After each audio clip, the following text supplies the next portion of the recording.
Hallelujah. How many are happy to be in the presence of the Lord this morning? I welcome everybody to New Covenant House on today. My name is Segun Oke and I'm one of the pastors here at New Covenant House. It's my privilege to welcome you and to, for those worshiping on site and for those worshiping online, thank you for joining with us. I believe that it's going to be a great time in the presence of God this morning, right? Before I move on, I'd like to pause for the cause of acknowledging our lead pastor and our co-lead pastor, the very honorable Pastors Femi and A.K. Omotayo, who provide us with exemplary leadership. Come on, if you want to appreciate God for them. Has PF and Pastor A.K. been a blessing to you one way or the other? Can we give it up for PF and Pastor A.K. up in here this morning? PF, we love you. Pastor A.K., love you very dearly. And my friends, it's a community church, and to these ends, I'll be happy to meet and greet those that I've not had the privilege of meeting after service. I'll be out there giving high fives, fist bumps, hugs, whichever ones you like. I got you. Right, okay. It's a community church again, like I said. Please feel free. Make sure you don't just leave without saying hello to somebody. Say hello. Say hi to people, especially if you're single. Moving on. This year has been tagged a year of fruitfulness. Can somebody say fruitfulness? How many people are expecting to be fruitful in this year? Over the last couple of weeks, PF has been leading us and teaching us with amazing, fantastic. Let's give it up one more time for amazing teaching from our lead pastor. And on today, I have the privilege of going further in the same vein. We're talking about being fruitful, and we're going to be looking at it from a different lens. I'm the kind of guy who likes to give high fives and fist bumps and all this kind of stuff. So buckle your seatbelt and get ready for that. I believe I have a word in my spirit on this Sunday morning. I will invite your intelligent attention to the word of God as documented in the gospel according to St. Luke. Luke's gospel, chapter 8, round about verse 25. The B part. If you guys want to increase that thing, my eyes are still in need of healing from God. Luke's Gospel, chapter 8, and verse 25. Therein, you will find my meditation on this Sunday morning. I'm just going to go to the B part because we don't really have so much time. So we're just going to read. 1, 2, go. The B part says something like this. And they were afraid and marveled, saying one to another, who can this be? For he commands even the winds and water. And they obey him. When it's nice, you read it twice. And they were afraid and marveled, saying one to another, who can this be?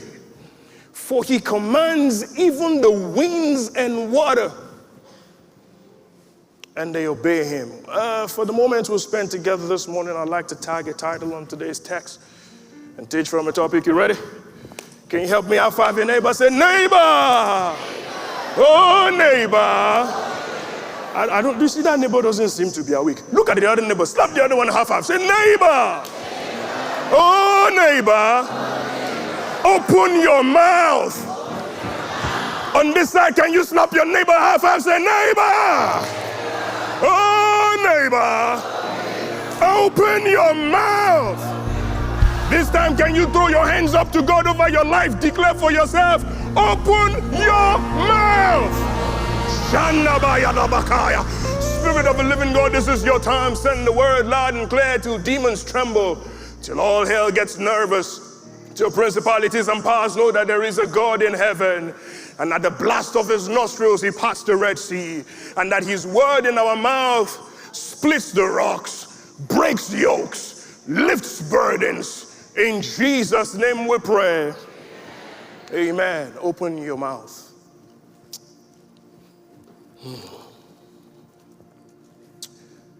Jeremiah in chapter 32 and verse 17 of the book of Jeremiah says something like this. It says, our Lord God, thou hast made the heavens and the earth by your great power and your outstretched arm. and there is nothing too hard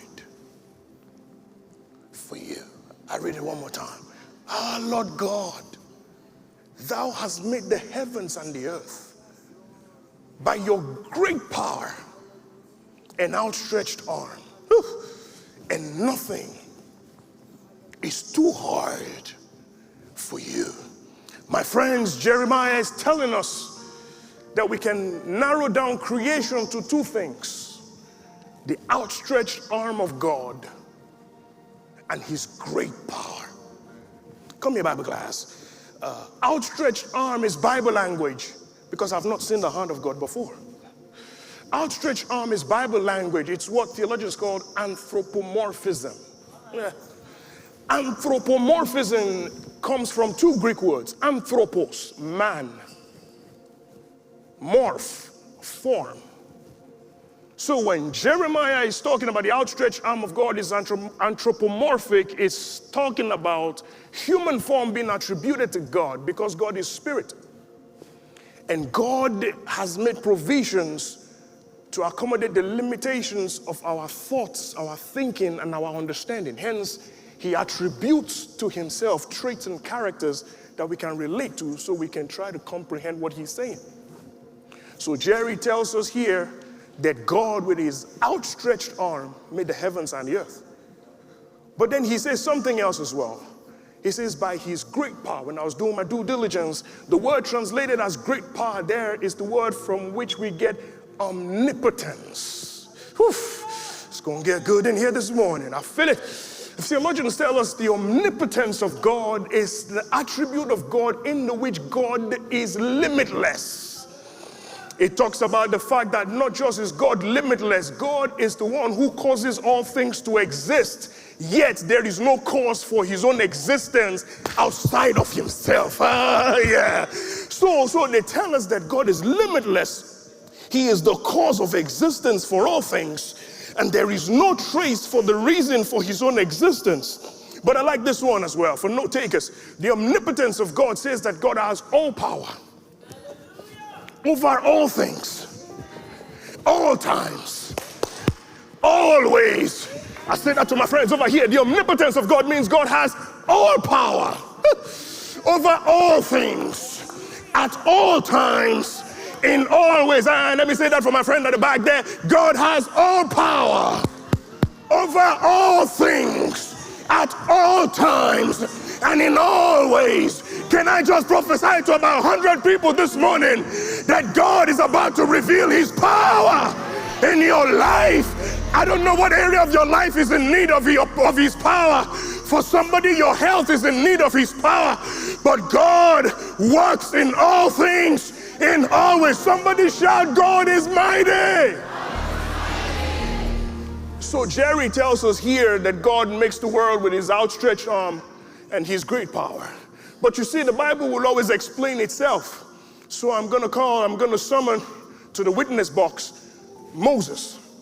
Moses has an encounter with God. He gets the opportunity to see God's back part, and God downloads to him. Moses then gives us the 5 books of the Bible. But in Genesis, he gives us insight into what Jeremiah will explain as the outstretched arm of God. You ready?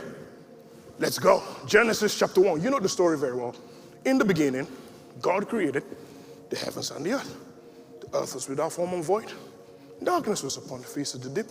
The Spirit of the Lord moved over the face of the waters. You know it. In verse 3, says something like this. Then God said, let there be light. Let's hurry. Pastor Ricky, let's hurry because there's no more time. Let's go to verse 11 and 12. So we're fast forwarding to the 4th day of creation. Look at the progression. Let's read from the big Dallas Bible. Then God said, let the earth, watch this. Then God said, let the earth bring forth grass, blah, blah, blah, blah, blah. Look at the last part. And it was so. Hallelujah. Let's go to verse 12. Let's go to verse 12 quickly. Verse 12. Okay. Look at the last phrase. And God saw that it was good. So notice, God said in verse 11. God saw in verse 12. Keep that in mind. Somebody say, God said. Actually, on this side, say, God said. God said. On that side, give me God saw. Fantastic, we're following. Let's go to verse 31 because we have to drive home this point real quick. Verse 31. Verse 31, Genesis chapter 1, quickly. Right. Then God saw everything that he had made. See, what we see in these verses that I've read, because I don't have time to really go through everything, is a particular trend. The trend here is whatever God said. Whatever God said was what God saw. My friends, the first principle in creation, I believe, is the principle of sowing and reaping. Because God sowed words and he reaped creation. So sowing and reaping is not just about when they want to collect money. So when you hear sowing and reaping, don't just think about money. We're still going to collect money anyway. But sowing and reaping, what if I told you it didn't originate as your money? It originated in what's question for you. What have you been saying? Hallelujah. What words proceed out of your own mouth? When God created, the principle was that he sowed and he reaped. He spoke words and he reaped creation. So let's look at the principles of creation quickly, for those who like to take notes. One, God said what he wanted to see. Hallelujah. God did not say what he did not want to see. Corollary 1. Corollary 2. God saw what God said. God did not see what God did not say. Simple. Is it not very simple? We don't have to make these things very deep. But in its simplicity lies the complication of our faith. Because a lot of us are not preoccupied with saying. We want pastor to come and smack our head, pour oil, do all of this. And there's a place for that. But the question is, when pastor finishes smacking your head with oil, when you leave here, what proceeds out of your mouth? Because that's where the rubber meets the road. Let me hurry. Let's now move very quickly to the other side of creation narrative. The other side of creation narrative is when God created man. Genesis chapter 2, verse 7. Genesis chapter 1, verse 27. God says, let's make man in our image after our likeness. You know the story. And the other part of it is God formed man out of the dust of the ground and he breathed into his nostrils the breath of life and man became a living being. Let me remind a few and inform some others that when the Bible talks about being a living being, the sages tell us that that living being, the phrase translated there means a speaking being. Which means when God made us a living being, he actually made us a speaking being. Which means living is not just a function of breathing in and breathing out. Living is not just a physical condition characterized by breathing. Living is a spiritual condition characterized by speaking the word of God. I say that one more time for the uncle at the back. Living is not just a physical condition characterized by breathing. It is a spiritual condition. In fact, it's a spiritual position characterized by speaking the word of God. Which means it is possible for you to be alive and in the gym all the time with 6-pack or 8-pack, and in the realm of the spirit, you are not on the register of those who are alive. Because in the realm of the spirit, your proof of existence is in your speaking. Somebody shout, open your mouth.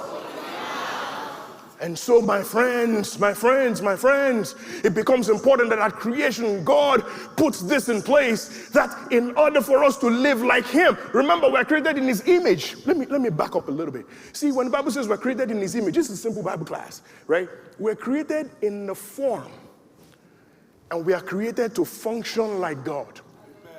I say that one more time. We're created in his form, but we are also created to function like him. Which means When God made you and breathed into you, he replicated himself in you. Somebody shout, I'm like God. You see, the reason you are not saying it is because religion has made you feel that God is up in heaven and you are a mere peasant, but the devil is a liar. I came to awaken the giant that is within, so that when you walk out this place, you will be equipped to realize who you are. Somebody shout, I'm like God. It does not end there. Now, when God created man, you all know the story. The devil came and he adulterated that which God created. But Pastor Ike, you know where we come from? In Nigeria. Adulterated petrol still runs a car PF. The only problem is that after a while, it will kill the car. Your engine will testify. My friends, when devil adulterated man kept living. Man kept the form, but man lost the function. And a lot of us, we have the form, but we lost the function because we're not speaking like God.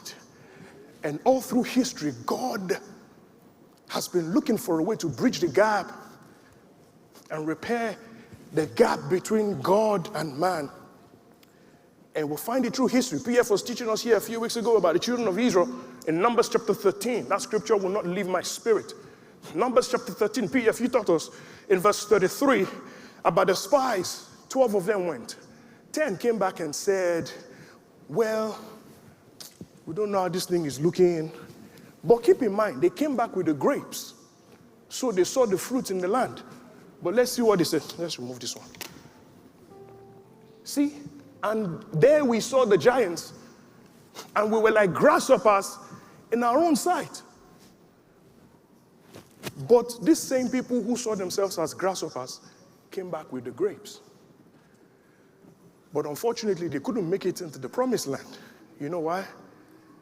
The promised land is filled with grapes. And grasshoppers don't eat grapes.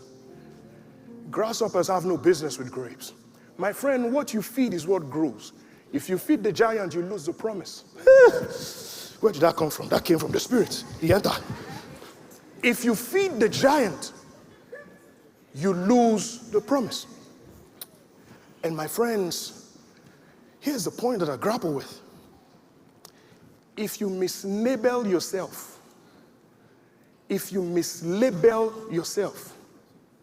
you will mismanage yourself. I didn't say it very well. If you mislabel yourself, you will misjudge yourself. And if you misjudge yourself, you will mismanage yourself. Whatever God gives to you that you mislabel, you will end up misjudging.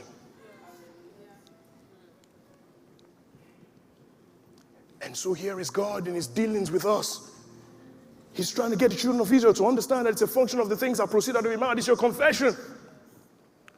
And so God has to bridge the gap between God and man. And here comes Jesus, our mediator. Jesus then comes to stand between God and man and to bridge the gap. And so Jesus, the Bible tells us in Hebrew, he becomes author of salvation for us. He becomes the author of our salvation. But in his death and every other thing that he did for us, he made a way for us into salvation. Can we talk about salvation for a minute?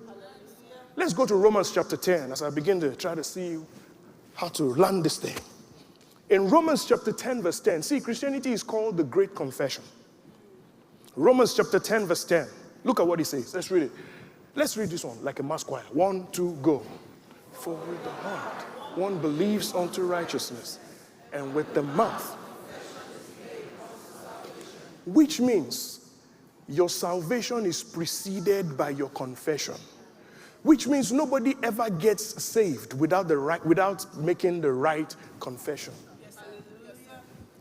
So the Bible tells us here that our confession is our access point into salvation. I don't have time to begin to unpack salvation, but PF has told us here several times, the word salvation there is an all-encompassing word. It includes health. It includes wealth. It includes protection. It includes provision. But all those things can only be accessed by your confession. And so Jesus then comes on the scene, and everything Jesus did on earth, Jesus was fully God, but Jesus was also fully man, so that we can have a term of reference. For example, in Luke chapter 8, as I was meditating last night, I saw this interesting story. There was a man who was 38 years with the spirit of infirmity, and the Bible says it was at a pool called Bethesda. And when the guy's looking for a way out and all of this and all of that, and Jesus looks at him and Jesus simply speaks 38 years of infirmity in one sentence. Jesus says to him, rise up, take up your bed and walk. In my mind, I'm thinking to myself, so you mean nobody could have told this guy for 38 years? If that guy was 10 years old when he got there, he would have been 48 years old by then. If he was 30, by the time he got there, he would have been 68. So you mean for 38 years, nobody? Because you see, Jesus came to model to us the power in the mouth of a child of God. And I don't know who you are this morning. God sent me to you to rise up, take up your bed, and walk. That whatever it is that you're experiencing, God is simply saying to you, rise up, take up your bed, and walk. The other day, Jesus was at the tomb of Lazarus. He didn't have to shake his head, prophesy, do all this. You must understand the power you have as a child of God. You don't need to be, it's not until you do all these things before God answers your prayers. The power is in your mouth. Somebody shout, open your mouth. Jesus said, Lazarus, come for 3 words, simple. And the Bible says, he that was dead sat up. See, you must understand, Jesus came to model to us the importance, the power of our confession. And then Jesus exits the earth. And he tells us that greater works than these shall we do.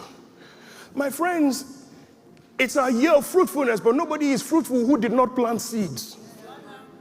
The only one who is entitled to fruitfulness is the one who planted seeds. And by the way, let me tell you, just because you have seed does not mean you'll be fruitful. Let me say it for the uncle that is over there. See, just because you have seeds does not make you fruitful. What makes you fruitful is that you actually plant the seed. You cannot say, I know the word of God. You know those people that come to church, choir is singing. With all this sweat, they are sweating, singing. They're just there. My friend, open your mouth. The devil is not afraid of the word in your spirit. The devil is afraid of what comes out of your mouth. When we're growing up, they used to sing it. They used to teach us in the children to open your mouth and pray. Sing it out. You know it.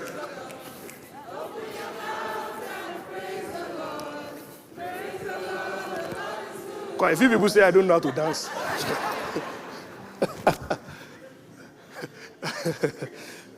It's in the planting of the seed that we can become fruitful.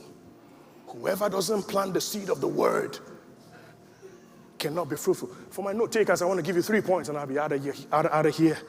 3 points from our text on today. Now I'm in my text. In Luke chapter 8. The Bible says, I like it in King James Version. It says something like this. It says in verse 24, but before verse 24, let's quickly do a little back end to the story. Jesus has called his disciples to go to the other side. And the Bible says that as they were going, they got in the ship and the winds were contrary. And the Bible says Jesus was in the inner side of the ship and he was sleeping. And in verse 24, roundabout, the Bible says the disciples went to him and they woke Jesus up from his sleep. My first point is cultivate his presence. Cultivate his presence. There's no greater thing than the joy of having Jesus in your boat. I say that one more time. There's no greater joy in life than having Jesus in your boat. When we're growing up, they will sing another song. There is no mountain we can't climb. When I say we, I mean Jesus and I. Since I've got Jesus within my heart, there is no mountain we can't climb. The reason, Pastor Ike, those people could call on Jesus in trouble was because in the very first place, They carried Jesus along with them. Are you carrying Jesus along with you? Or you just busy carrying iPad and computer all over the place? Any computer you are carrying without Jesus is going to crash very soon.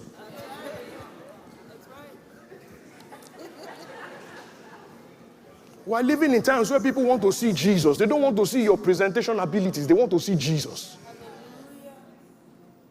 And so they carried Jesus. And when the chips were down, they could call on Jesus. My friends, look at this. Look at this. Picture this. When they woke Jesus, Jesus is sleeping, Pastor Dame. They woke Jesus. When Jesus got up, Jesus opened his mouth and he spoke. Right? And in verse 25, as we read today, there was a calm. I'm ahead of myself, but I want to ask you a question. When I wake you up randomly, what comes out of your mouth? When you wake up in the morning, what is the first thing you do? Just look straight, just look straight. When you wake up in the morning, what's the first thing you do? Some of you I know, because I know these things. You know me, I know these things. Some of you, let me tell you what's the first thing in the morning. It's Instagram.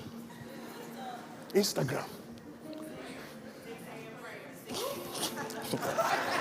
So you see, and that is good enough. If you join the 6 a.m. prayer, the good thing with Instagram is that you cannot be distracted. You cannot be watching prayer and be watching something else. But the question is, before the prayer, what were you doing?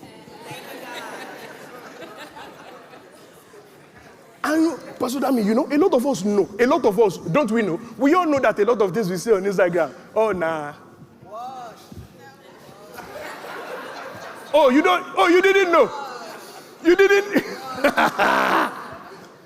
You don't, Erica, you don't know. You don't know the majority of those, you don't know. Pastor Ike, the problem I have is this. I don't have a problem with you enjoying the life. Some of you have taken Instagram as the gospel now. Instead of the gospel according to St. Luke, it is the gospel according to Instagram. Meanwhile, we know that it is all fake. The problem I have, Pastor Dami, is life doesn't give you fake problems. Life gives you bespoke, tailored, very, very tailor-made problems.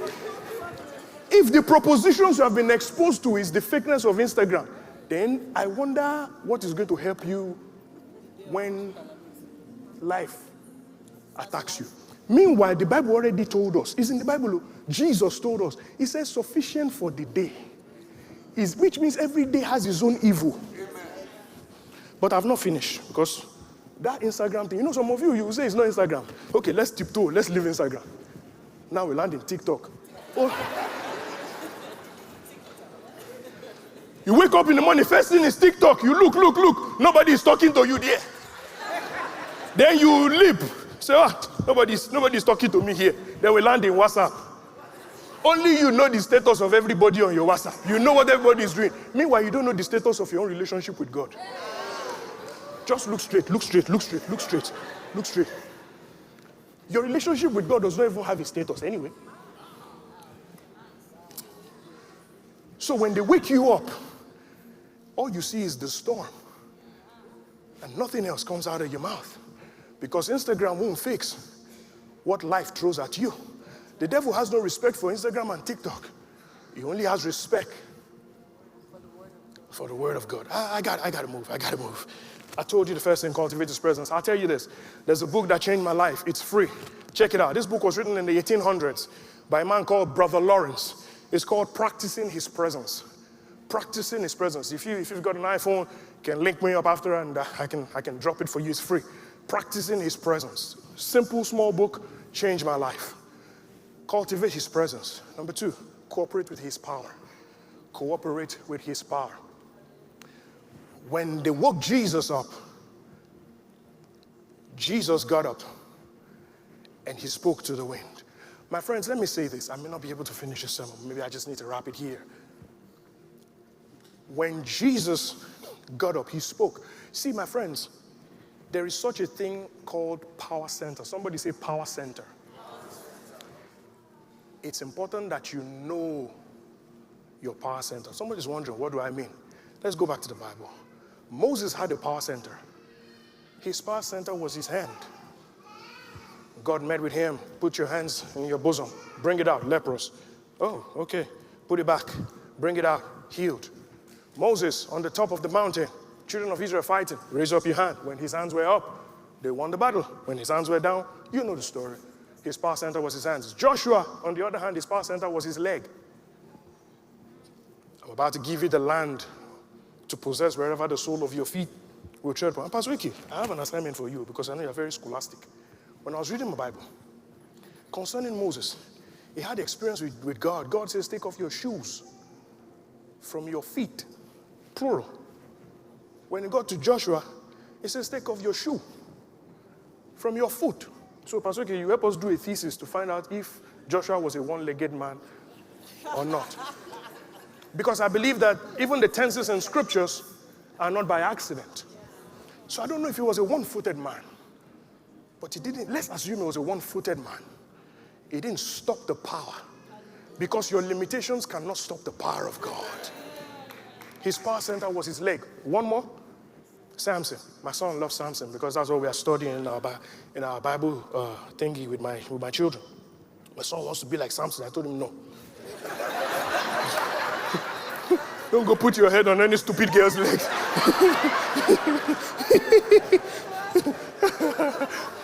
Then the boy comes to me and says, Daddy, I don't want to cut my hair anymore. I say, it's a lie. You lie. Power center. Let me quickly hurry. For Jesus, his power center was his mouth. And we read in the scripture, even the winds and the waves. But you know, for you and me, somebody may be sitting down there and wondering, I don't know what's my own power center. Yes, good. Your power center is in your mouth. Because you have been bought with a price. And Jesus has paid the ransom for your life so you can function like him. For as he is, so are we. Which means your power center is in your mouth. Why don't you use your mouth correctly? I know you want God to bless you with this, with that. You want to get married and all of that. What have you been saying with your mouth? Oh, all those boys. You know, all these left-legged boys. All these ones. All the boys in Dallas here, that's scam. All the boys. So if all the boys are scam, then you might as well just pray to God to help you with the gift of celibacy. Simple. This thing is not hard. But there's a remnant, because look at what the Bible says. It says, what manner of man is this? Which means that in the conglomeration of madness, there is a set of people that are different from the rest. Cultivate his presence. Cooperate with his power. My friends, you have no business walking into a day that you have not invested your spoken words. You don't understand? If you fail to speak over your life, I bet you somebody else is speaking. And life is like a womb. Whatever gets spoken into it will be incubated. So whatever you're experiencing in the course of the day is because of what somebody has spoken. Meanwhile, you did not invest in it. And you are chopping the dividend of what other people spoke. Howbeit, it is not the dividend that you're looking for. Don't you need to get enough sense to know that when you wake up in the morning, you've got to pace your house and open your mouth, speak the word of God over your life. You will not be fruitful if you don't open your mouth. It doesn't matter what God showed you. If God finished showing you, better open your mouth and start. Somebody shout, open your mouth. I don't want to be like PF that used to go over time too much, so let me try to wrap.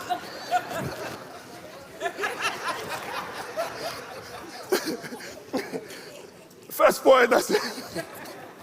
I didn't mean it like that. First point, I said cultivate his presence. Cooperate with his power. And number 3, remember that you're connected to possibilities.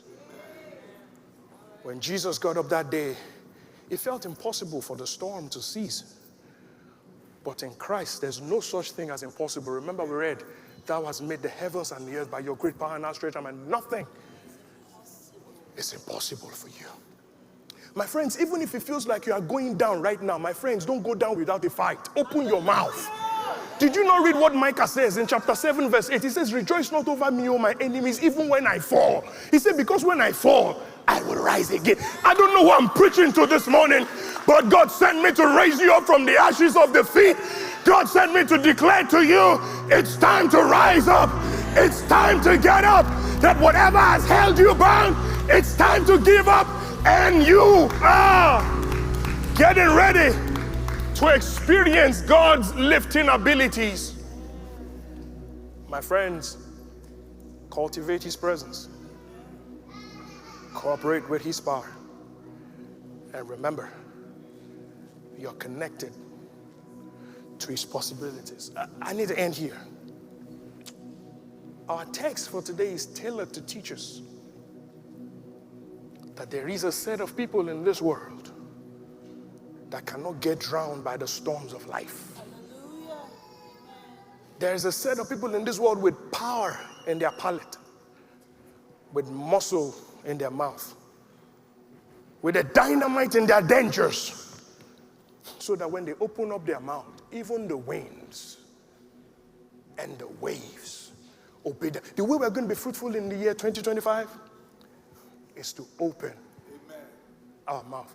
If you're wondering, where did this guy get this sermon title? You know, I don't just come up with fancy sermon title for the sake of it. Psalm 81 verse 10. Psalm 81 verse 10. Look at what it says. Let's have it. Let's have it. Let's have it. Let's read like a mass choir. 1, 2, go! I am the Lord your God, who brought you out of the land of Egypt. Open your mouth wide, and I will fill it. When it's nice, you read it twice. One more time, 1, 2, go!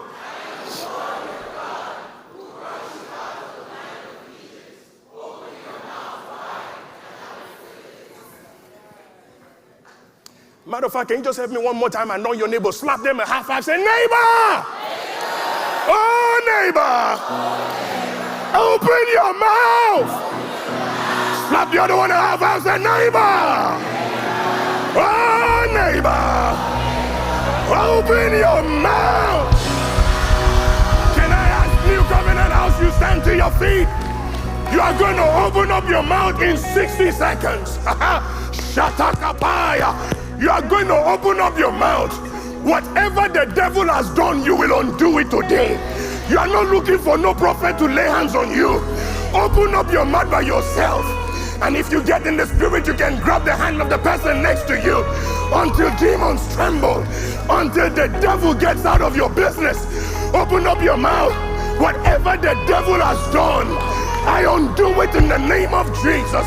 Can somebody open up your mouth? Open up your mouth and declare, whatever the devil has done, I undo it in the name of Jesus. In my finances, I undo it. In my marriage, I undo it. In my health, I undo it. Open up your mouth and undo. Undo what the devil has done. Shatakapaya. In the life of your children, undo what the devil has done. Undo. I undo. I undo. I undo.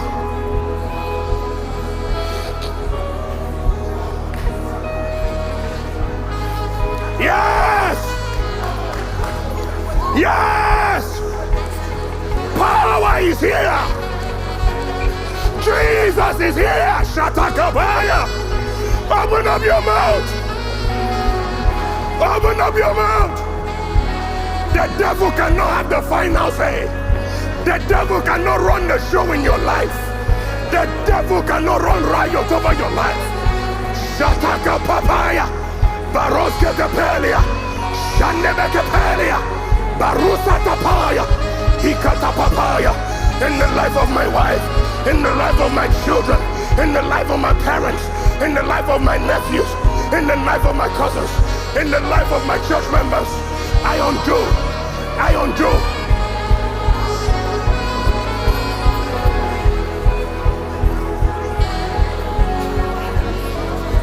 In Jesus' name. See,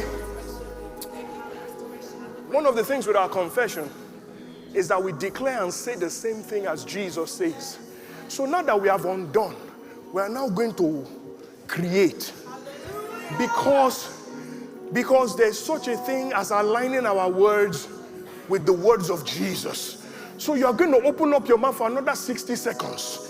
And you are going to plant the word of God over your life. And if you are new in church, you don't know any word of God to declare, just declare Jesus. Jesus over my family. Jesus over my home. Jesus. Open up your mouth, New Covenant House. Begin to plant Jesus.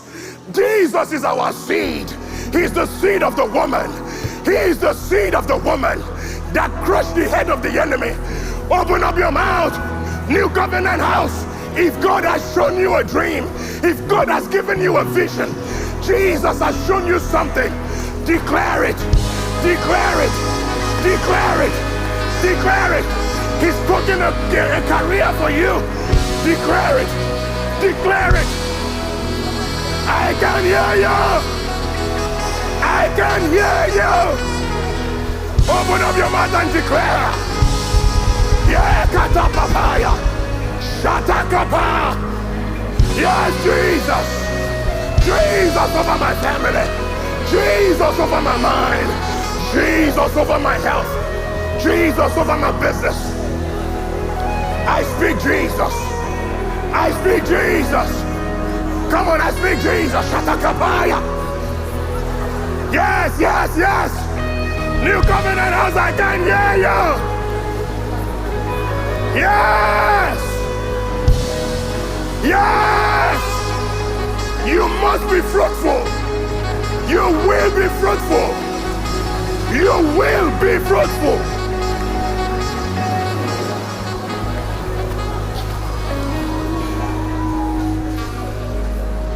In Jesus' name. Final prayer. We're going to pray for our church. Our church will be fruitful.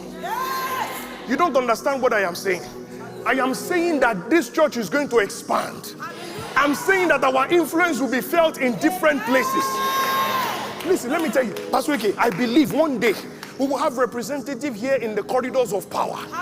Open up your mouth and declare, my church is fruitful. 60 seconds, open up your mouth. Yes, my church is fruitful. The anointing of increase, the anointing of expansion, the anointing of yoke breakers. In the name of Jesus, anointing to destroy burdens, anointing to break yokes, anointing for exploits in corporate America, in the world, knowledge of witty invention.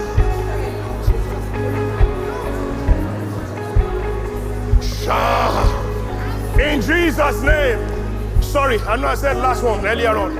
But you see, we are going to pray for our children. They are the seed of the righteous. They will be mighty upon the earth. Our children will possess the gates of their enemies. Our children will be fruitful. Can you open up your mouth over our children? The enemy will not have our children. The devil will not truncate their destiny.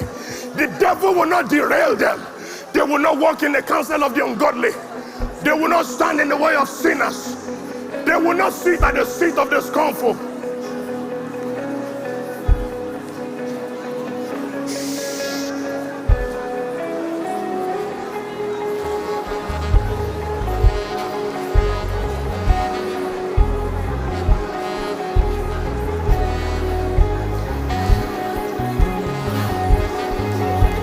In Jesus' name. In Jesus' name. I just feel the anointing all over me this morning. Listen, my friends, there is something about Genesis, right? When I was saying earlier on about the fact that if Jesus didn't say it, Jesus didn't see it. And I was saying it's all about the things you say. And the Holy Spirit just brought it back to my memory that there are some things about your life that you cannot necessarily say because you don't even know. And God says, I should announce to you, there is a system of grace, mercy, and favor that allows God to go into your life and do the things you cannot do. Can you help me for 60 more seconds? Declare over your life, grace, mercy, favor, grace, mercy, favor, grace, mercy, favor, grace, mercy, favor, grace, mercy.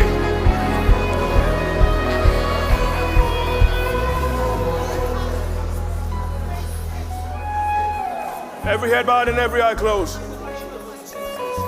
If you're here, you've not made Jesus the Lord of your life, I present to you Jesus, the author of salvation. If you want to allow Jesus into you, just say after me, Lord Jesus. With my heart I believe, with my mouth I confess that you died for my sins and you rose again. Come into my heart, be my Lord from this day. In Jesus' name.